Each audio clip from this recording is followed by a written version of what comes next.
வணக்கம். நம்ம இன்றைக்கி எப்படி இடியாப்பம் செய்கிறேன்னு பார்க்கலாம். அதுக்கு இடியாப்பம் மாவு நானே வீட்டில் ரெடி பண்ணது. பச்சரிசி ஊற வச்சு வேக வச்சு காய வச்ச மாவு இது நம்மக்கிட்டே கிடைக்கும். வேணால் நீங்கள் வாங்கிக்கலாம். வாட்ஸ்அப்பில் கேட்டு இந்த ஒரு கப்பு மாவுக்கு நல்லா தண்ணி மலன்னு கொதிக்குதுன்னு இப்படி கொதிக்கிற தண்ணி தான் ஊற்றி பிணையணும்.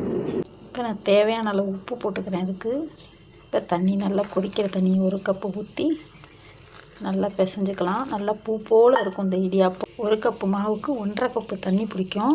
ஆறுனதுக்கப்புறம் நம்ம அப்படி கையை வச்சு பிணைஞ்சிக்கலாம். இந்த மாவு நான் தயார் பண்ணி வீடியோவை போட்டிருக்கேன். அதை நான் வீடியோவில் கொடுக்குறேன் பாருங்கள். இந்த மாவுலேயே கொழுக்கட்டை செய்யலாம், புட்டு செய்யலாம். அந்த வீடியோவை நீங்கள் பாருங்கள், நான் டிஸ்கிரிப்ஷனில் கொடுக்குறேன். முறுக்குப்பொடி உரலில் போட்டு நம்ம இடியாப்பத்தை புரிஞ்சுக்கலாம். போல் இடியாப்பம் ரெடி ஆயிடுச்சு. 5 நிமிஷம் வெந்துருங்க. 5 நிமிஷத்தில் இப்போ நம்ம இடியாப்பம் வச்சு நாட்டு சக்கரை ஏலக்காய் போட்டு தேங்காய் பால் ஊற்றிக்கலாம்.